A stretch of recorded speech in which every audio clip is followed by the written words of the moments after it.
나누도록 하겠습니다. 신약성경 에베소서 4장 25절부터 32절입니다. 에베소서 4장 25절부터 32절까지 말씀입니다. 제가 한 절, 여러분들이 한 절 교독하도록 하겠습니다. 25절입니다. 그런즉 거짓을 버리고 각각 이웃과 더불어 참된 것을 말하라. 이는 우리가 서로 지체가 됨이라.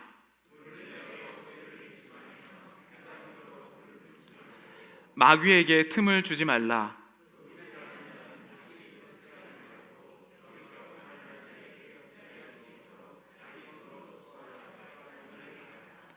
무릇 더러운 말은 너희 입 밖에도 내지 말고 오직 덕을 세우는 데 소용되는 대로 선한 말을 하여 듣는 자들에게 은혜를 끼치게 하라.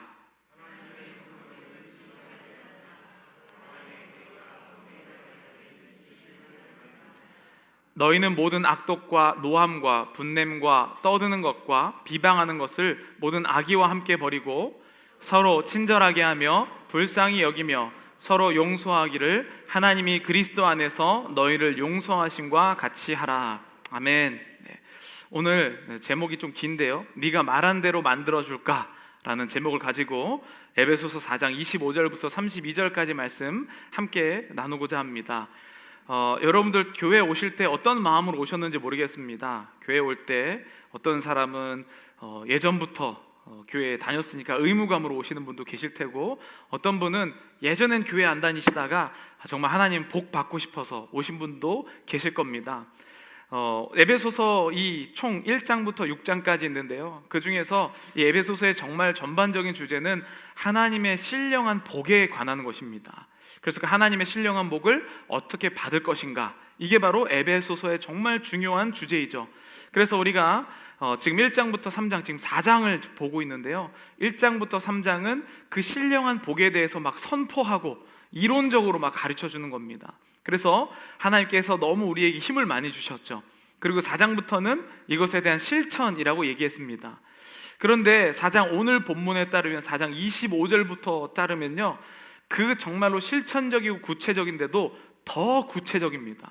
그래서 내가 실제로 할 수 있도록 하는 말씀들이 있습니다. 그래서 저희가 이 에베소서 주제를 한번 읽어볼 텐데요, 1장 3절부터 6절까지 우리 한 목소리 함께 읽어보겠습니다. 3절입니다. 찬송하리로다 하나님 곧 우리 주 예수 그리스도의 아버지께서 그리스도 안에서 하늘에 속한 모든 신령한 복을 우리에게 주시되 곧 창세전에 그리스도 안에서 우리를 택하사 우리로 사랑 안에서 그 안에 거룩하고 흠이 없게 하시려고 그 기쁘신 뜻대로 우리를 예정하사 예수 그리스도로 말미암아 자기의 아들들이 되게 하셨으니 이는 그가 사랑하시는 자 안에서 우리에게 거저 주시는 바 그의 은혜의 영광을 찬송하게 하려는 것이라. 아멘. 뭐냐면 하나님께서 우리에게 신령한 복을 주시기를 원하는데 우리를 그래서 복 주시려고 선택하셨다, 이렇게 얘기합니다. 그리고 하늘과 땅을 만들기 이전에 나를 선택하셨고 그 다음에 세상을 만드셨어요. 그러니까 이 세상은 하나님이 나를 사랑하기 위한 통로인 것이죠. 그런 눈으로 한번 옆에 분들 한번 보세요. 대단한 분들이 오셨습니다. 진짜 하나님께서 이 눈에 넣어도 아프지 않을 만한, 별로 그런 눈빛은 아닌데 눈에 넣어도 아프지 않을 만한 아주 귀중하고 소중한 분들을 하나님께서 한 분 한 분 보내셨다는 거예요.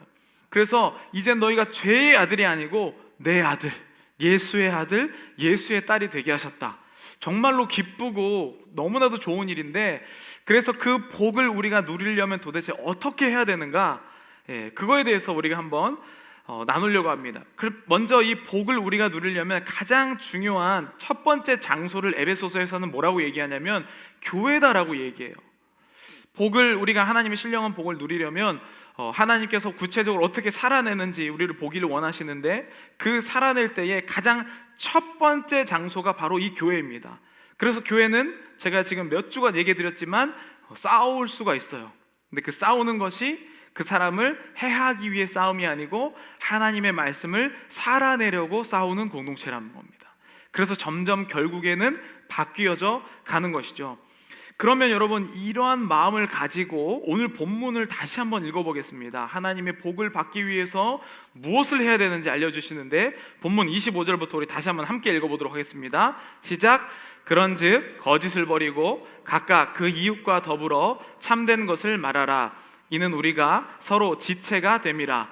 분을 내어도 죄를 짓지 말며 해가 지도록 분을 품지 말고 마귀에게 틈을 주지 마라.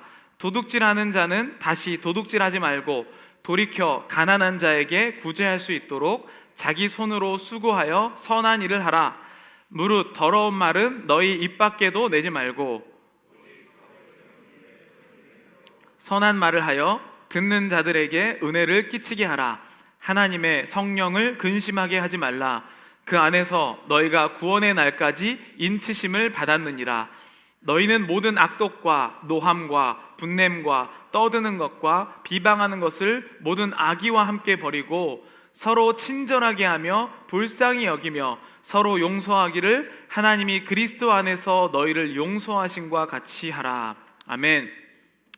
여러분, 이제 하나님의 복을 받기 위해서 구체적으로 해야 될 것 25절부터 32절까지 들었는데요, 이 본문 가운데 두 가지 특징이 있습니다. 그 특징이 뭐냐면 첫 번째는 혼자서는 할 수 없는 관계적인 문제라는 뜻이에요.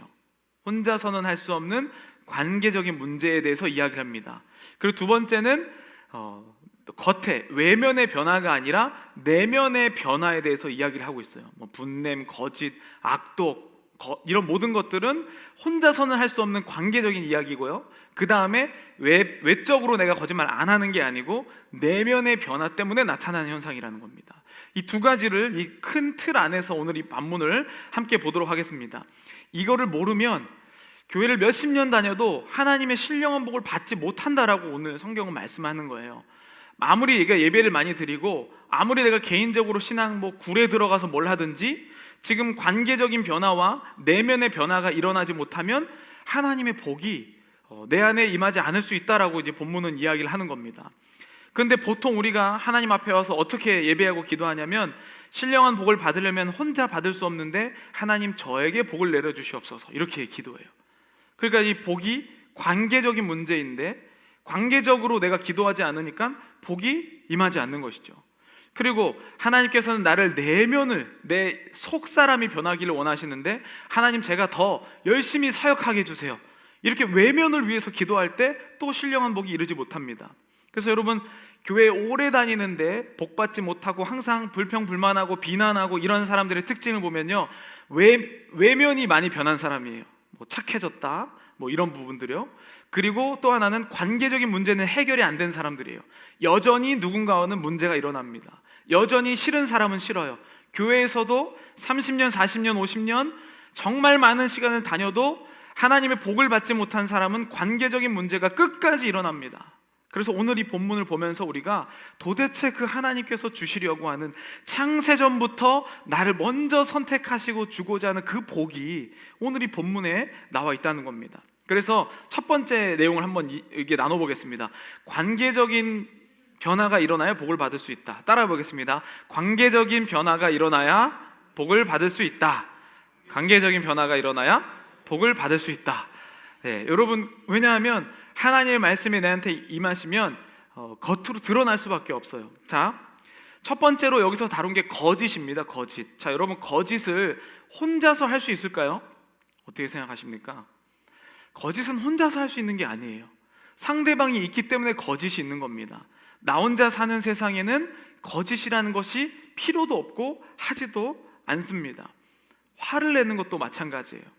누군가 타인, 대상이 있기 때문에 화가 나는 겁니다. 그것이 없으면 화도 안 낼 것 같아요. 저 혼자 있으면 그건 정신이 진짜 이상한 사람인데, 혼자서 화내는 사람이 물론 있기는 하지만 타인이 없으면 화도 우리가 낼 수가 없습니다. 상황 때문에 화가 납니다. 또 도둑질 하지 말라라고도 얘기했는데 도둑질도 남의 것이니까 도둑질이에요. 내 것이면 도둑질이 아닙니다. 내 것을 가져가는 것이죠. 그러니까 오늘 여기에서 말하는 이 구체적인 모든 복들은 관계적으로 나타나는 복들이라는 뜻입니다. 그러니까 내가 하나님을 성령 충만했다고 해서 교회에서는 진짜 뜨겁게 기도하고 은혜 받았다고 하고 교회 청소 다 하고 돌아다니는데 밖에 나가서는 전혀 관계적인 일들이 일어나지 않는다면 그 사람은 신령한 복에 대해서 지금 모르고 있는 상태인 것이죠. 부한 것도 가난한 것이 있기 때문에 부한 것이 있는 겁니다. 더러운 말도 듣는 사람이 있기 때문에 더러운 말이 있는 것이죠. 대부분 다 관계의 문제예요. 악독, 노함, 분냄, 떠드는 것, 비방하는 모든 악이, 이거 다 상대방이 없으면 일어나지 않는 일들입니다. 그렇게 하고 싶어도 사실은 못하는 것들이죠. 그래서 하나님의 복을, 신령을 받는 가장 첫 번째 비결은 혼자 할 수 없는 관계로 드러나게 되어 있다는 뜻입니다. 그러면 그렇다면 도대체 이 관계가 드러난다라는 것은 도대체 어떤 의미인가? 제가 이제 교회를 오래 다니신 분들을 보면 굉장히 추상적이에요. 교회를 다니는 게, 사랑은, 하나님은 사랑이십니다, 믿음, 소망, 사랑, 뭐 이렇게 얘기하는데 그냥 굉장히 추상적이어서 뭔 소리인지 잘 모르겠어요. 그냥 다 좋은 말이에요. 그래서 불교에 가서도 똑같은 말하고, 뭐 알라신도 똑같은 말하고, 그런 것을 주로 이제 신령한 복을 받지 못하는 사람들의 특징이 이렇게 뭉뚱그려서 추상적으로 표현을 하거든요. 그런데 여러분, 오늘 본문에 나타나는 것처럼 영적인 사람은 굉장히 구체적입니다. 하나님의 말씀을 살아내려면 구체적일 수밖에 없어요. 여러분, 그래서 우리 교회가 이 구체적인 것을 살아내기 위해서 정말로 이 영적인 것이 이 머리가 아니라 심령으로 들어가기 위해서 지난주에 말씀드렸던 게 스토리를 하고 있다고 했어요. 예배를 끝나고 하나님의 말씀을 나누는 거예요. 근데 여러분, 그 스토리를 하시다 보면 이런 경험들이 있을 겁니다. 어떤 사람은 일주일 동안 그 기도 제목을 나누고 뭐 어떻게 살아가겠다 이렇게 나누는데 굉장히 뭉뚱그려서 추상적으로 얘기해요. 보통 이제 저 일주일 동안 하나님과 동행하며 살겠다, 자, 이렇게 얘기를 해요. 참 좋은 말이잖아요. 제가 항상 자주 하는 말이고. 근데 어떻게 동행하면서 살 건데요? 그러니까 이렇게 해서 정말 동행하며 살겠다라고 했을 때 그 한 문장이 여러분 실제로 살아내려면요 정말 보통 일이 아닙니다. 하나님과 동행하면서 살아가는 게 뭔지 아세요? 24시간 하나님이 내 머릿속에서 안 꺼지는 거예요. 제가 지난번 몇 번 말씀드렸죠? 운전할 때 경찰이 같이 내 옆에 타 있는 거라고. 그렇죠? 내 옆에 경찰이 타 있으면 스탑사인 3초 하나 둘 셋 외치고 갈 거고, 그런 거 다 할 거잖아요. 그러니까 하나님과 동행한다라고 내가 쉽게 그냥 얘기하지만 실제로 살아내려면 다 살아내지 못하기 때문에 구체적으로 얘기할 수밖에 없는 거예요. 왜냐하면 양심에 찔려서. 그래서 제가 이번 주에는 어떻게 하겠습니다라고 구체적으로 얘기하죠. 그러나 반대로 안 살아내려고 작정하면 추상적으로 얘기하는 거예요. 하나님은 사랑이시다, 저 교회 열심히 다닙니다, 기도도 합니다, 30년째 똑같은 기도 제목, 사업이 번창하게 해주시고 자녀 잘 되게 해주시고, 구체적으로 하나님께 기도하지 못하고 항상 이렇게 추상적으로 이야기하게 되는데요. 근데 오늘 본문을 보면요 여러분, 굉장히 구체적이에요. 영적으로 살아가고 신령한 복을 받을 때 굉장히 구체적으로 이야기한다는 겁니다. 제가 이제 교육학을 하고 있으니까 막 이제 유대인 교육에서 목사님들이 막 물어보시는 분들이 많아요. 근데 그 물어보시는 분들 중에 이제 뭐 가끔 만나는 사람도 있고 자주 만나는 사람이 있는데, 가끔 만나시는 분들을 보면 보통 특징이 뭐냐면 목사님 그거 뭐 어떻게 저한테 물어보거든요. 그런데 어느 날 한 몇 번 만났는데 생각한 게 보니까 지난번에 한 질문을 똑같이 질문을 하는 거예요, 저한테. 그래서 제가 그분에게 뭐라고 질문했냐면 이렇게 질문했습니다. 목사님, 근데 제 말 듣고 해보기는 해보셨어요? 이렇게 물어봤습니다. 그러니까 우리가 하나님한테 와서 일주일 동안 뭐냐면, 하나님 도대체 제가 어떻게 살아야겠습니까? 복을 어떻게 받습니까? 라고 물어보고 그냥 추상적으로, 그냥 뭐 먼 이야기처럼, 좋은 이야기처럼 그렇게 살아내지는 못하는 겁니다. 그래서 영적인 사람은 굉장히 구체적이다라는 것을 여러분들이 꼭 명심해야 됩니다. 그래서 제가 좀 좋아하는 말 중에 하나가 그 현대 정주영 회장이 해보기는 해봤어, 이 얘기를 굉장히 좋아하거든요. 왜냐하면 많은 사람들이 하나님 말씀을 살아내려고 하면서 진짜 머리로만 생각하고 말은 정말 막 해야 되는데 실제로 살아는 이가 정말 별로 없습니다. 그래서 변화가 일어나지 않는 겁니다. 그래서 이 구체적인 것이 어떻게 드러나냐면 관계 안에서 드러난다는 거예요. 그러니까 그냥 추상적으로 얘기하는 사람은 드러날 장소가 없습니다. 그러니까 자기 머릿속으로 나는 뭐 이번 주에 착한 일을 하겠다, 나는 뭐 화가 있어도 조금 참아보겠다, 뭐 이런 식으로 하지만 그거 그냥 자기 머릿속에 있다가 사라지는 겁니다. 여러분이 그래서 이제 오늘 성경에서도 보면 나중에 이제 이 말에 대해서 얘기하는데, 여러분 우리가 생각하는 것과 말하는 것은 엄연히 다른 차원입니다. 생각하는 것을 말로 했을 때 그것은 실체가 되죠. 생각이라는 건 그냥 생각으로 남아 있습니다. 그런데 말을 할 때는 누군가도 함께 볼 수 있는 실체가 되기 때문에, 그래서 이렇게 이제 스몰 그룹이라든지 이런 스토리 같은 것이 중요한 겁니다. 머릿속으로 여러분들 아무리 많이 알고 공부해봤자 절대 변화가 일어날 수가 없습니다. 그런데 여기를 보면 제가 이제 이런 생각이 들었어요. 오늘 이 본문을 보면서. 근데 사람들은 다 겉으로만 변하기를 원하는데 이제 흔히들 이제 꼴초 있죠, 꼴초. 네, 그 담배 많이 피는 사람. 담배 많이 피는 사람이면 하나님 믿고 이제 담배 끊을 때가 있어요, 그렇죠? 담배 끊을 때가 있는데 제가 이런 거는 진짜 많이 들었는데 어떤 분이 뭐 15년 담배 끊고 20년 끊었는데 정말 스트레스를 받아서 담배를 막 더 많이 피기 시작했다는 거예요. 이게 뭡니까? 우리의 내면과 관계적으로 변하지 못하면 우리는 버티고만 있을 뿐이에요. 그러니까 하나님을 믿는다고 했을 때 착하고 도덕적으로 산다는 건 그냥 내가 버티고 있을 뿐이지 온전한 변화가 아니라는 뜻입니다. 왜냐하면 온전한 변화를 받게 된다는 것은 신령한 복에 대해서 내가 마음에 품고 있다는 것이죠. 그러니까 내가 참을 수 있을 만큼만 한계가 있는 거야. 단지 하나님 믿었다고 해서 그 한계가 조금 커진 거죠. 뭐 5번 참은 사람이 10번 참게 된 정도? 그러니까 그 한계가 오게 되면 나는 여전히 다시 예전으로 돌아가겠는데 그냥 돌아가는 게 아니고 더 악해져서 돌아가게 됩니다. 성경은 그렇게 표현을 하고 있어요. 왜 이런 일이 일어나냐면 오늘 본문 4장 27절에 이렇게 얘기합니다. 그 이유가 함께 읽어보겠습니다. 마귀에게 틈을 주지 말라. 네, 아멘. 하나님의 자녀가 되면 우리는 싫든 좋든 하나님은 영적인 분이시기 때문에 자녀가 된다는 것은 내가 영적인 사람이 됐다는 것을 뜻합니다.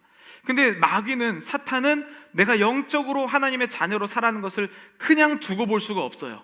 그래서 계속해서 너는 그렇게 살지 못하도록 너 겉에만 열심히 살아, 하나님 안 믿어도 도덕적으로 열심히 해, 이렇게 우리를 유혹하는 겁니다.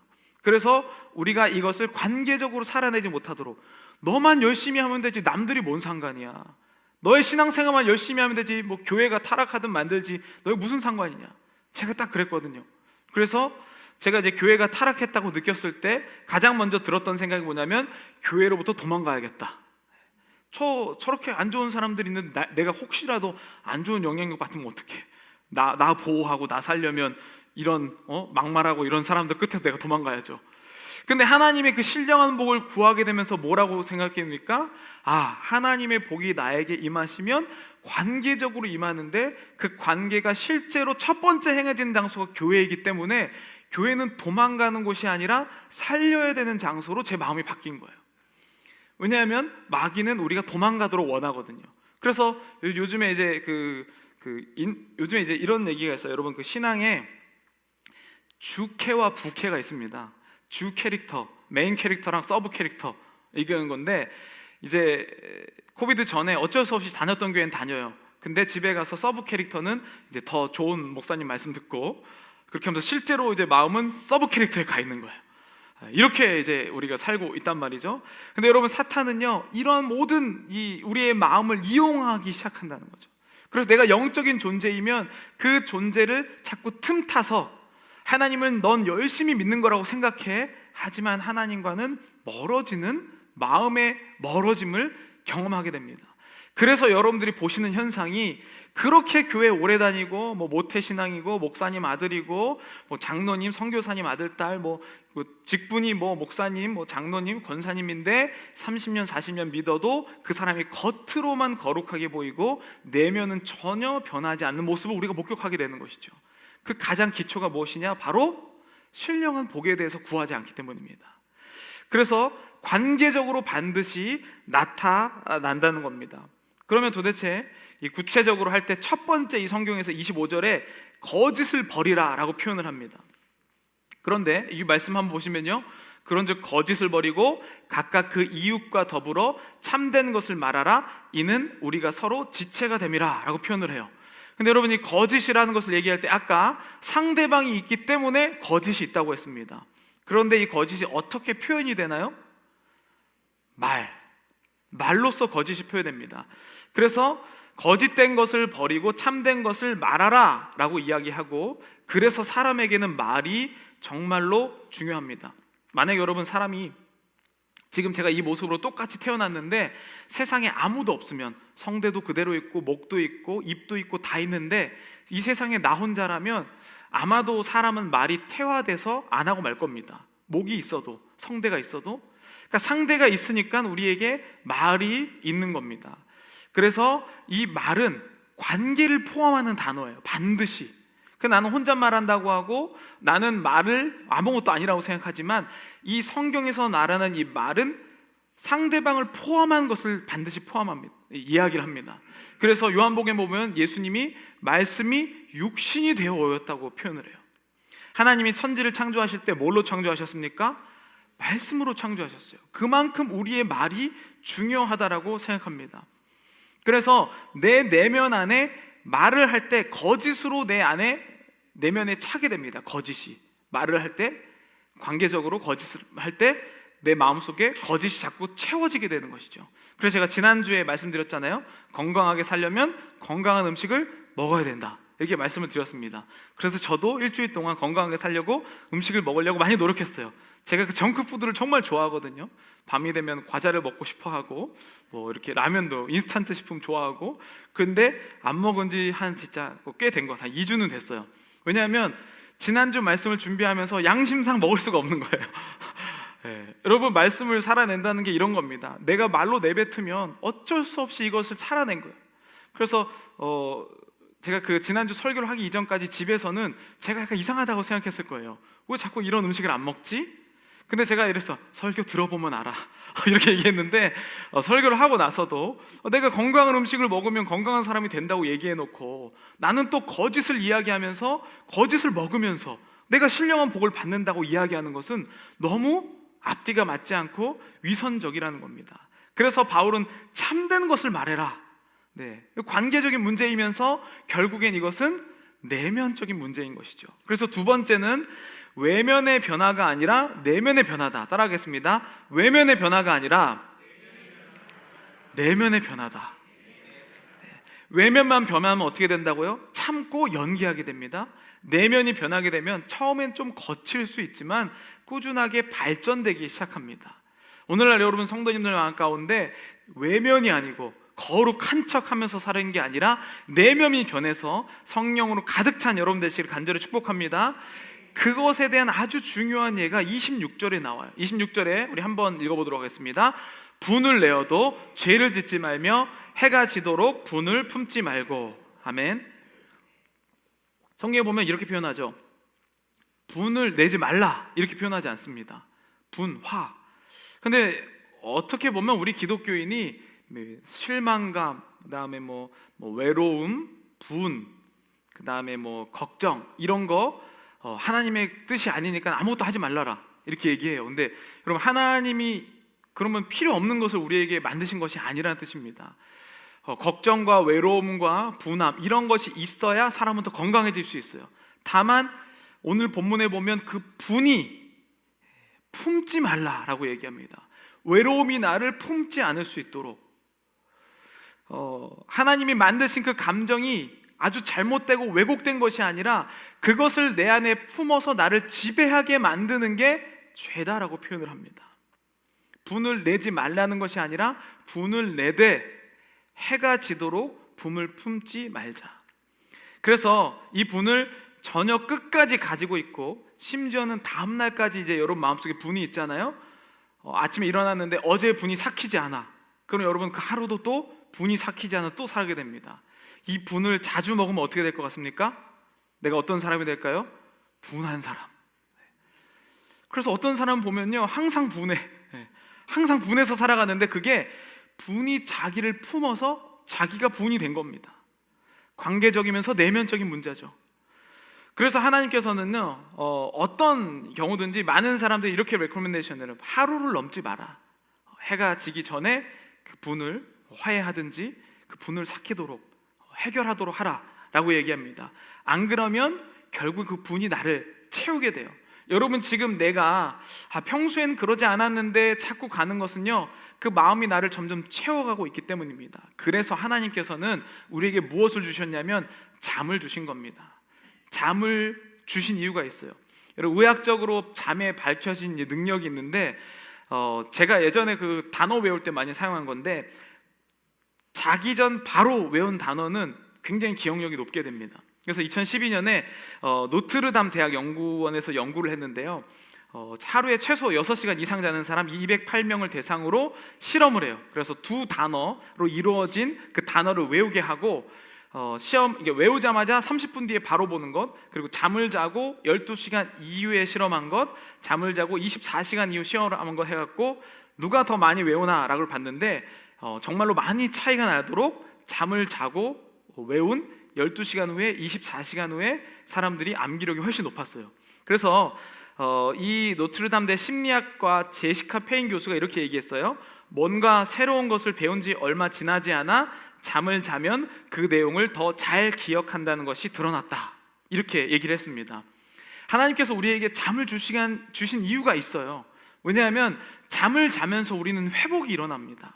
특별히 그 회복이 몸의 회복도 있지만 우리 안에 있는 뇌의 회복이 굉장히 자주 일어나는데, 여러분 잘 때 뇌가 우리 뇌파 검사하잖아요. 그래서 막 잘 때 막 이렇게 막 센서 같은 거 막 머리에 다 꽂아놓고 검사를 하는데, 그때 이제 검사하는 것 중에 나타내는 것 중에 하나가 뭐냐면 이 뇌가 하루의 일을 분석하는 시간이 바로 잠자는 시간이에요.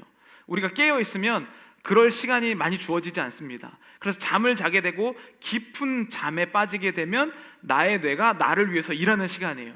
그래서 어떤 일을 하게 되냐면 하루에 우리가 본 게 얼마나 많습니까? 내가 들은 것도 많고 감정도 있고 사건도 있고 여러 가지 것들이 있는데, 그것을 뇌가 이 주인에 맞게 이제 해석해 주는 거예요. 그래서 어떤 일을 하냐면 오늘 아까 그 사람 만났는데 너무 힘들고 어려웠지, 그 감정은 이쪽 방에다 놓자. 이쪽 방은 쇼텀 메모리, 단기 기억으로 놔요. 그래서 차차 잊어질 수 있도록. 이 기억은 우리 주인, 이 몸의 주인이 너무 필요하고 행복한 기억이었어. 이것은 롱텀, 이 장기 기억방에 넣어놓자. 그래서 여기에 넣어놔요. 그래서 우리가 살 수 있는 겁니다. 만약에 우리가 일어나는 모든 일들을 다 기억할 수 있다면 우리는 죽을 거예요. 머리가 터져서. 그래서 잠을 자지 못하면 사람이 힘든 겁니다. 그래서 이 잠을 자면서 안 좋은 것들은 버리고 좋은 것들은 저장할 수 있도록 내 뇌가 나를 도와줘요. 근데 여러분, 고문 중에 가장 심한 고문이 뭔지 아시죠? 잠 못 자는 고문입니다. 잠 못 자는 고문 한번 상상해 보시면요, 자기가 계속 지금 고문을 당하고 있는데 그 고문을 지울 수가 없는 거예요. 그러니까 이 괴로움들이 더해지죠. 그래서 여러분, 가장 힘든 사람이 심리적으로 불면증이 있거나 잠을 자지 못하는 사람이 그래서 점점 더 힘들어지는 겁니다. 그래서 하나님께서 우리 성경 말씀에 뭐라고 하십니까? 사랑하는 자에게는 잠을 주신대요. 그래서 푹 자는 거 굉장히 큰 축복입니다.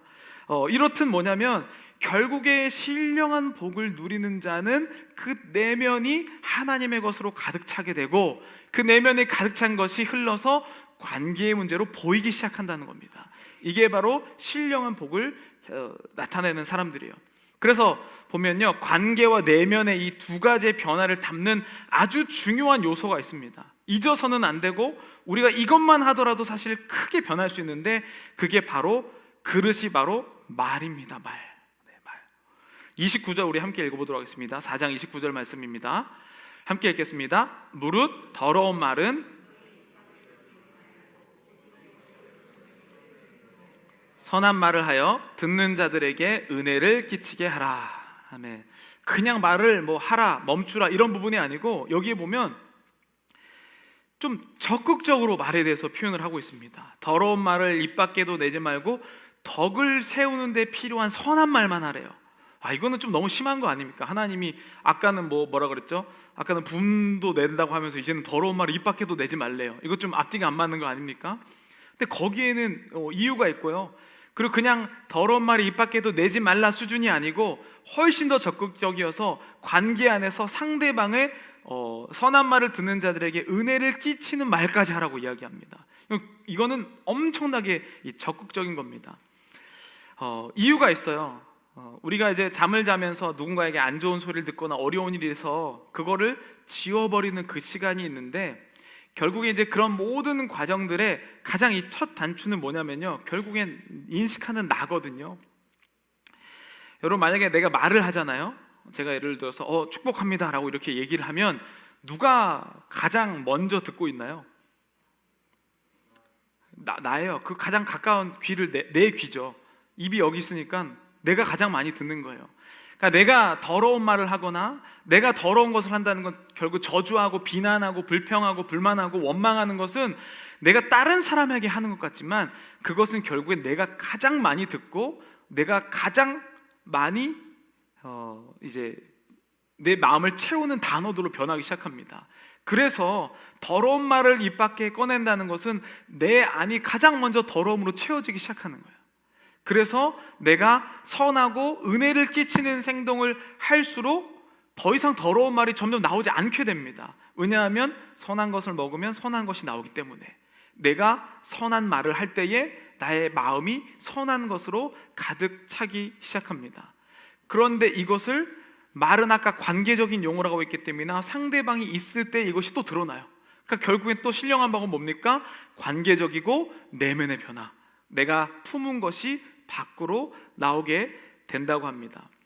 제가 이제 그 박사과정 할 때 수업 들은 이 사람 중에 나이 많으신 분이죠. 한 65세 되시는 이제 아르헨티나 선교사님이 계셨어요.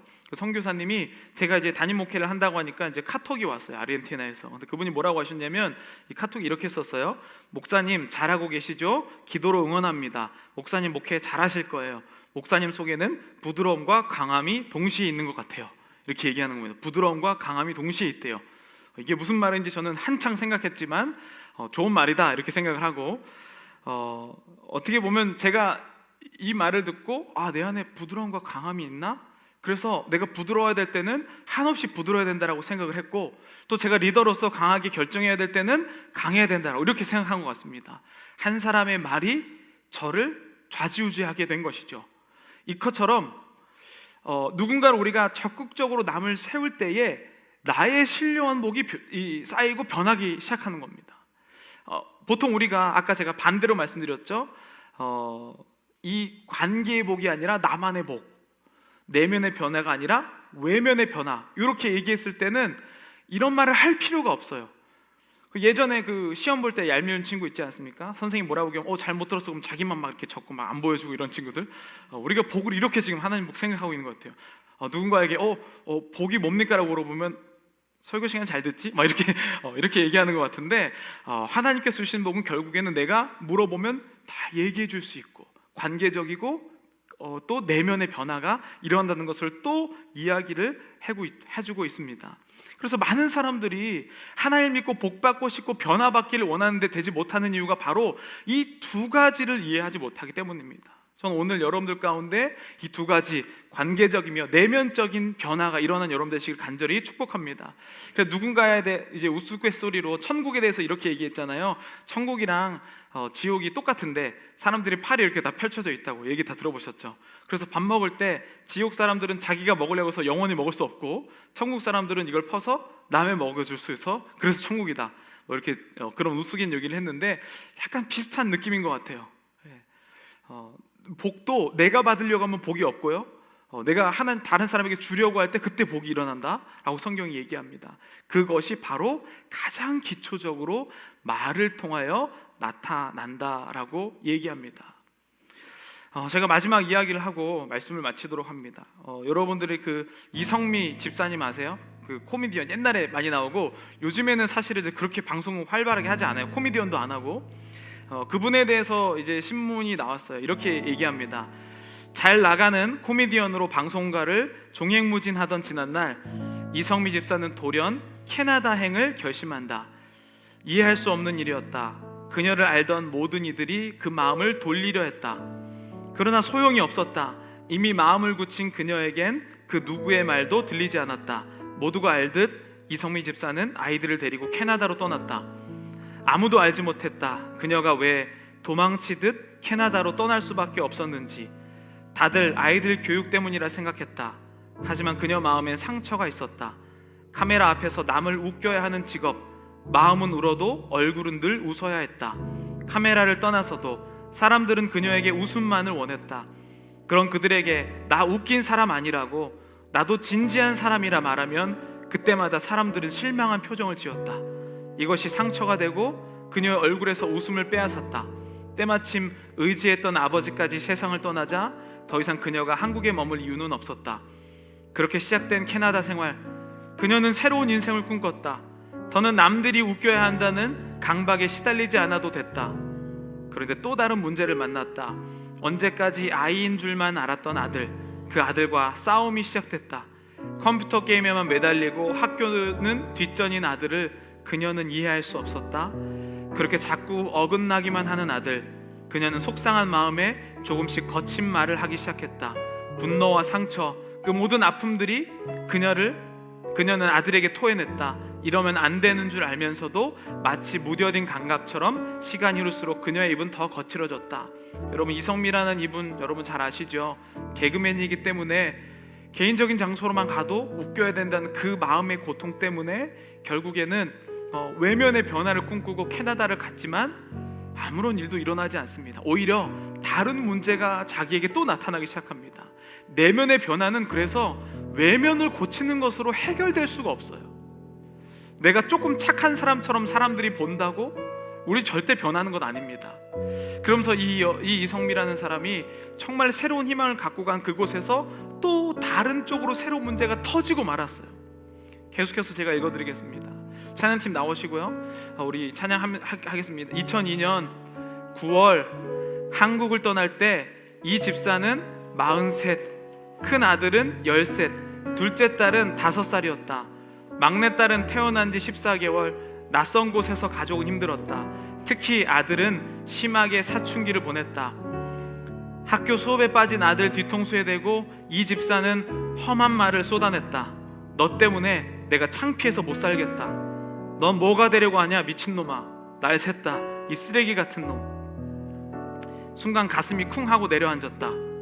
네 아들 네가 말한 대로 만들어줄까?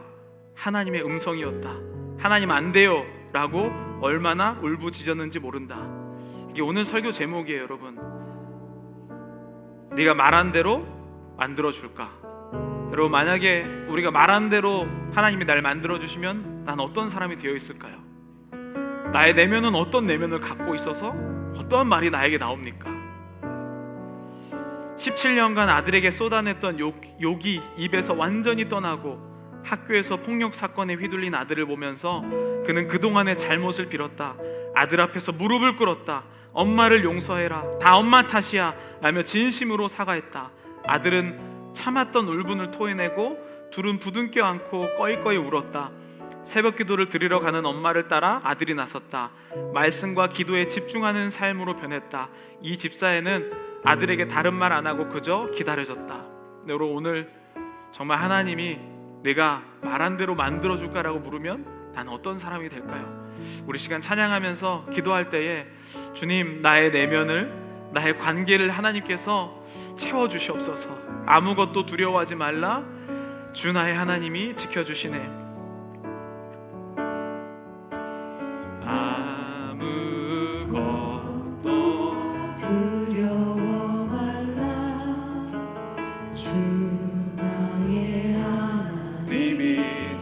놀라지 마라, 겁내지 마라. 놀라지 마라, 겁내지 마라. 주님 나를 지켜주시네. 주님 나를 지켜주시네. 아무것도 두려워 말라.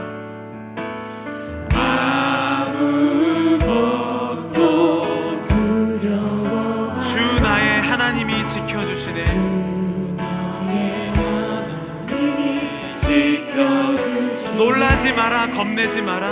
놀라지 마라, 겁내지 마라. 주님 나를 지켜주시네. 주님 나를 지켜주시네.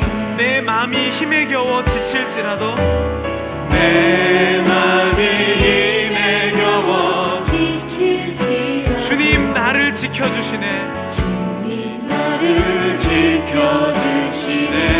세상에 험한 풍파 몰아칠 때도, 세상에 험한 풍파 몰아칠 때도 주님 나를 지켜주시네. 주님 나를 지켜주시네. 주님은 나의 산성, 주님은 나의 산, 주님은 나의 요새, 주님은 나의 요, 주님은 나의 소망. 주님은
나에게 질문하십니다. 네가 말한 대로 너를 만들어주면 나는 어떤 사람이 되겠습니까? 하나님, 나의 내면대로 하나님이 나를 바꿔주신다면 나는 어떤 사람이 되겠습니까? 하나님, 나의 내면과 나의 말과 아버지 나의 관계를 주님께서 회복시켜 주시옵소서. 우리 다 함께 주여 한번 통성으로 외치시고 함께 기도하겠습니다. 주여, 하나님 아버지, 하나님께서 나를 사랑하셔서 오늘 이 시간에 아버지 불러주셨습니다. 네가 말한 대로 만들어줄까라고 물어보신다면 나는 어떤 사람이 되겠습니까? 하나님, 나는 정말로 괴물이 될지도 모르는 하나님 아버지, 그 아버지 아픔을 주님께 내려놓습니다. 하나님, 이 시간 가운데 하나님의 그 신령한 복을 받기를 원하는 한 사람 한 사람 그 심령마다 아버지께서 내면을 변화시켜 주시옵소서. 아버지의 것으로 가득 차게 하여 주시옵소서. 하나님, 건강한 몸이 되려면 건강한 마음을 먹는 것처럼 하나님께서 우리 이 시간 가운데 하나님의 말씀을 먹을 수 있도록 주님 붙들어 주시옵소서. 우리의 내면이 아버지 정말로 변화되게 하여 주시옵소서. 아버지, 관계의 열매들이 일어나게 하여 주시옵소서. 하나님, 오래 다녀도 여전히 요지부동한 것이 아니라 추상적인 믿음이 아니라 하나님 앞에 아버지 영적으로 인도할 수 있도록 하나님 아버지께서 마시어 붙들어 주시옵시고 아버지 믿음으로 온전히 좀 마시어 충만한 마음으로 쌓여 움직일 수 있도록 주님께서 아버지 주옵소서. 아버지의 눈이 영광을 온전히 가기를 원합니다. 내가 부족해서 할 수 없지만 하나님께서 우리의 마음을 산성이시며 요새 되신 하나님, 나에게 흔들려도 주님 붙잡기를 원합니다. 하나님께서 채워주시옵소서. 주께서 아버지 마시어 부어주시며 그 말씀 가운데 온전히 마시어 채워주옵소서. 주님께서 하기를 원합니다. 사랑의 하나님 아버지, 감사합니다. 하나님께서 나를 사랑하여 주셔서 오늘도 너는 내 아들이라, 너는 내 딸이다 라고 불러주셨는데 여전히 내 내면은 바뀌지 못하여서 또 겉으로만, 사람들 앞에서만, 교회에서만 바뀐 척하면서 사느라고 힘든 인생을 사는 우리의 마음을 주님께서 위로하여 주시옵소서.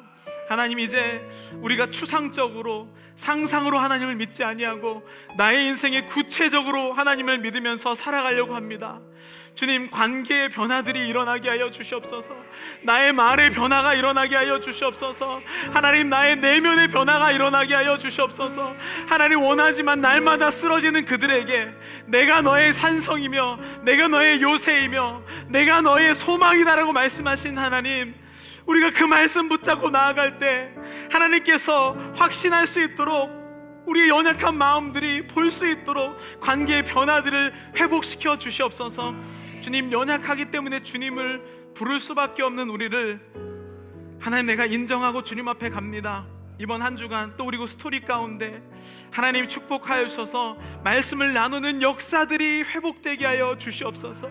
하나님이 너무나도 사랑하시려고 부르신 우리들 가운데 네가 말한 대로 해줄까라고 질문하셨을 때 주님, 내가 그렇습니다라고 명확하게 말할 수 있을 때까지 우리의 심령이 변화되게 하여 주시옵소서. 예수 그리스도의 이름으로 기도드렸습니다. 아멘.